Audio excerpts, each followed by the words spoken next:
Vulva development in C elegans. ഈ ഒരു C elegans എന്താണ്? സീനോറാബ്ഡൈറ്റിസ് എലിഗൻസ്, നമ്മുടെ റൗണ്ട് വോം.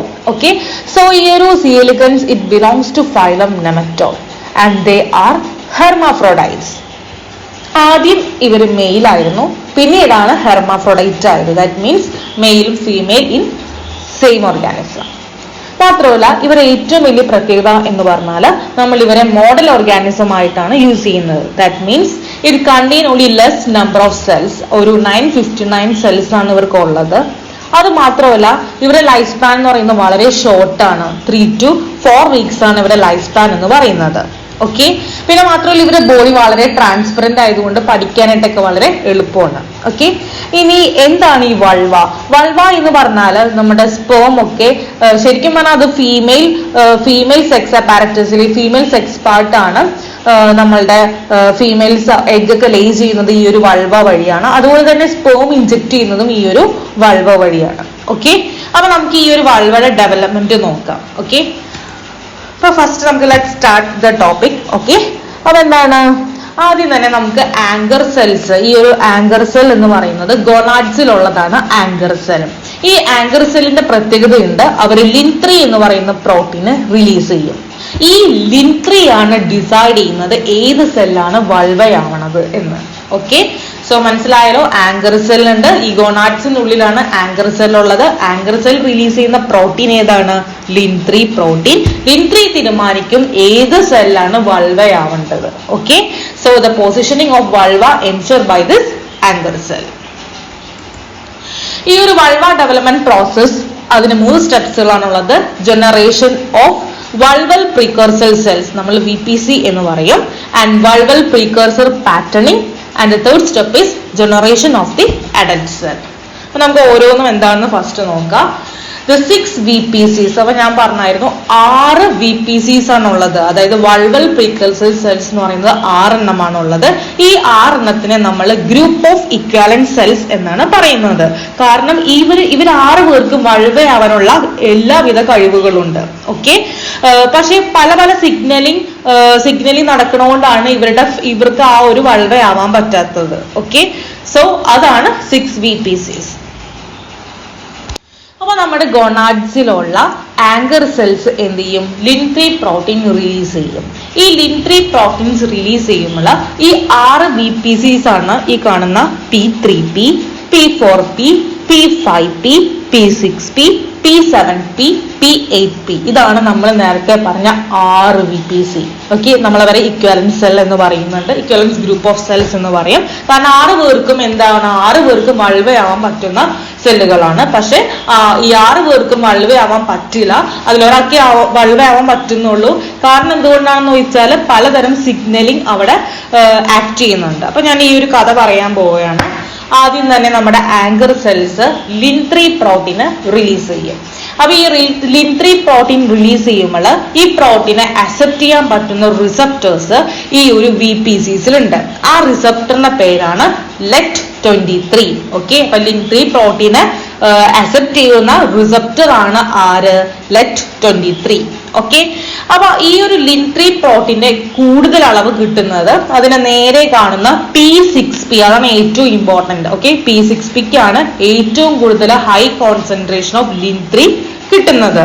അതുപോലെ തന്നെ P5P-ക്കും അതിന് തൊട്ടപ്പുറത്തിരിക്കുന്ന P6P-യുടെ തൊട്ടപ്പുറത്തിരിക്കുന്ന P7P-ക്കും ഇതുപോലെ തന്നെ ലിൻ3 കിട്ടുന്നുണ്ട്. പക്ഷെ ഒട്ടും കിട്ടാത്ത അല്ലെങ്കിൽ കുറച്ച് നെഗ്ലിജിബിൾ എമൗണ്ടിൽ കിട്ടുന്നത് P3P-ക്കും P4P-ക്കും അതുപോലെ തന്നെ അങ്ങേയറ്റത്ത് കിടക്കുന്ന P8P-ക്കുമാണ് വളരെ കുറച്ച് എമൗണ്ട് ലിൻ3 പ്രോട്ടീൻ കിട്ടുന്നത്. അപ്പൊ ഏറ്റവും കൂടുതൽ കിട്ടുന്നത് P6P, അത് കഴിഞ്ഞിട്ട് പിന്നെയും കിട്ടുന്നത് P5P-ക്കും P7P-ക്കും, വളരെ നെഗ്ലിജിബിൾ ആയിട്ട് കിട്ടുന്നത് P3P-ക്കും P4P-ക്കും അതുപോലെ തന്നെ P8P-ക്കുമാണ്. ഓക്കെ, ഇത്രയും മനസ്സിലായോ?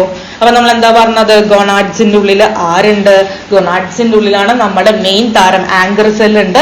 ആങ്കർ സെല്ലാണ് ഈ 6 VPCs-നെ വൾവൽ പ്രീകർസർ സെൽസിനെ കൺട്രോൾ ചെയ്യുന്നത്. അപ്പൊ ആങ്കർ സെല്ല് റിലീസ് ചെയ്യുന്ന പ്രോട്ടീന്റെ പേരാണ് ലിൻ3 പ്രോട്ടീൻ. ലിൻ3 പ്രോട്ടീനെ അക്സെപ്റ്റ് ചെയ്യുന്ന റിസപ്റ്റർ ആണ് LET23. ലിൻ3 പ്രോട്ടീൻ ഏറ്റവും കൂടുതൽ കിട്ടുന്നത് P6P-ക്കും അത് കഴിഞ്ഞിട്ട് P5P-ക്കും P7P-ക്കും ആണ് കിട്ടുന്നത്. വളരെ കുറച്ച് കിട്ടുന്നത് P3P-ക്കും P4P-ക്കും P8P-ക്കുമാണ്. ഇത്രയും മനസ്സിലായോ? അപ്പൊ ഈ ഒരു ലിൻ3 പ്രോട്ടീൻ ഏറ്റവും കൂടുതൽ കിട്ടുന്നത് P6P-ക്കാണ്. P6P ആണ് വൾവയാവുന്നത്, ദാറ്റ് ഈസ് പ്രൈമറി ഫേറ്റ്. ഇനി P5P-യും P7P-ക്കും അത് കഴിഞ്ഞിട്ട് ഏറ്റവും കൂടുതൽ P6P-ക്കാ കിട്ടുന്നത്, അത് കഴിഞ്ഞിട്ട് പിന്നെയും ലിൻ3 പ്രോട്ടീൻ കിട്ടുന്നത് P5P-ക്കും P7P-ക്കും ആണ്. അത് secondary fate, that is lateral lining of വൾവയാവുന്നത് P5P-യും P7P-യും ആണ്. ഇനി P3P-യും P4P-യും P8P-യും എന്താണ്, അതാണ് ടെറിഷറി ഫേറ്റ് ആവുന്നത്, ദാറ്റ് ഈസ് ഹൈപ്പോഡെർമിസ് ഉണ്ടാവുന്നത് അതിൽ നിന്നാണ്. ഓക്കെ, ഇത്രയും മനസ്സിലായല്ലോ. ദാറ്റ് ഈസ് നമ്മുടെ ഗൊണാഡ്സിലാണ് ആങ്കർ സെൽ ഉള്ളത്. ആങ്കർ സെൽ എന്ത് ചെയ്യും, ലിൻ3 പ്രോട്ടീനെ റിലീസ് ചെയ്യും. ലിൻ3 പ്രോട്ടീനെ അക്സെപ്റ്റ് ചെയ്യുന്ന റിസപ്റ്റേഴ്സ് ആണ് LET23. ആ ഓരോ റിസപ്റ്റേഴ്സ് എവിടെ ഉണ്ടാവും, ഈ ഒരു VPCs ഉണ്ടാവും. ഈ ഒരു ലിൻ3 പ്രോട്ടീൻ ഏറ്റവും കൂടുതൽ കിട്ടുന്ന P6P ആണ് വൾവയാവുന്നത്. അതേസമയം P5P-യും P7P-യും എന്താവും, they become lateral lining of vulva, and P3P, P4P and ഇനി അപ്പുറത്ത് കിടക്കുന്ന P8P അവരെന്താവും, അവർ ടെറിഷറി ഫേറ്റ് ഡിറ്റർമൈൻ ചെയ്യും, ദാറ്റ് ഈസ് ഹൈപ്പോഡെർമിസ് ആക്കും. ഓക്കെ, ഇത്രയും ക്ലിയർ അല്ലേ?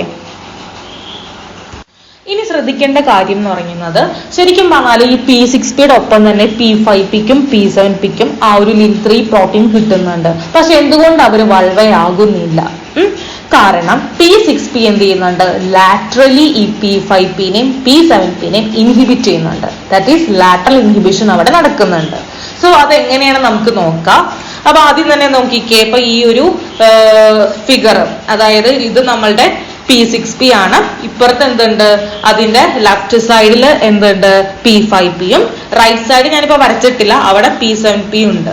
ഓക്കെ, അപ്പൊ ജസ്റ്റ് ഇമാജിൻ ചെയ്ത് വെച്ചാൽ മതി. അപ്പൊ ഞാൻ പറയാണ്, അപ്പൊ ആദ്യം ഞാൻ P6P-യുടെ കേസ് നോക്കിക്കുക. അവിടെ ലിൻ3 പ്രോട്ടീൻ ആങ്കർ സെൽ റിലീസ് ചെയ്തിട്ടുണ്ട്.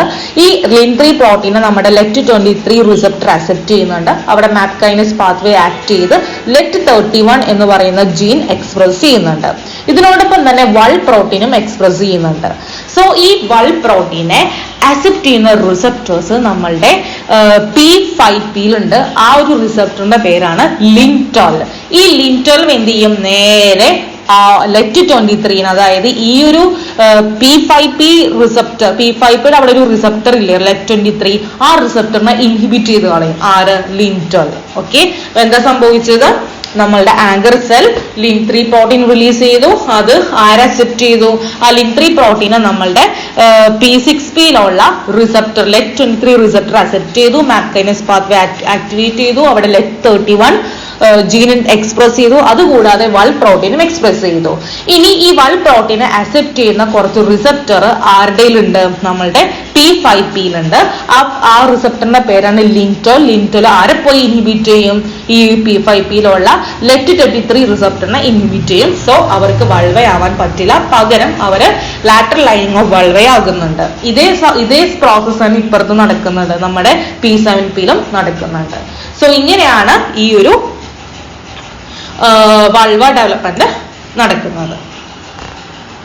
അപ്പൊ ഈ ഒരു ഫിഗർ ഞാൻ ഒന്നും കൂടി റിപ്പീറ്റ് ചെയ്യണം. ഇതാണ് നമ്മളുടെ ഗോണാഡിൽ അവിടെ ആങ്കർ സെല്ലിന്റെ അടുത്തായിട്ട് 6 VPC ഉണ്ട്. ആങ്കർ സെല്ലിൽ നിന്ന് ലിൻ3 പ്രോട്ടീൻ റിലീസ് ചെയ്യുന്നുണ്ട്. അപ്പൊ ഇവിടെ നോക്കിക്കാം, ആ 6 VPC ആണ് P3P, P4P, P5P, P6P, P7P, P8P.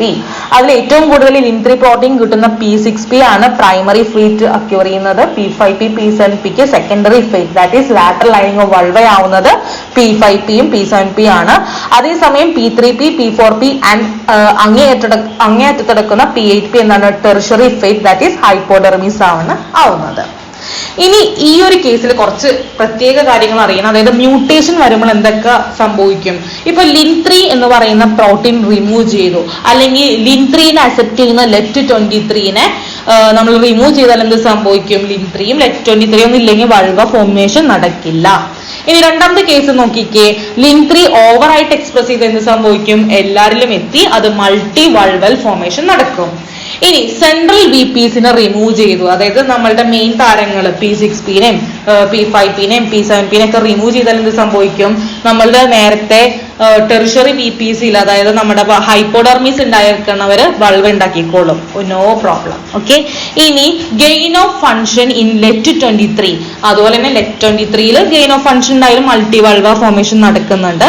ഇനി നമ്മുടെ ടെറിഷറി VPC, അതായത് ആ ഹൈപ്പോഡെർമിസ് ആയവരെ പിടിച്ചു കളഞ്ഞാലും എന്താണ്, ഒരു കുഴപ്പമില്ല, വൾവ നോർമലി അവിടെ ഉണ്ടായിക്കോളും. ആങ്കർ സെല്ല് റിമൂവ് ചെയ്ത് കളഞ്ഞാലോ നമ്മുടെ മെയിൻ സാധനമാണ് ആങ്കർ സെല്ല്. ആങ്കർ സെല്ലിനെ കളഞ്ഞാൽ കഴിഞ്ഞു, no vulva formation. Okay, so ഇത്രയും കാര്യങ്ങളാണ് വൾവ ഡെവലപ്മെന്റ് ഇൻ സി എലിഗൻസിൽ പറയുന്നത്.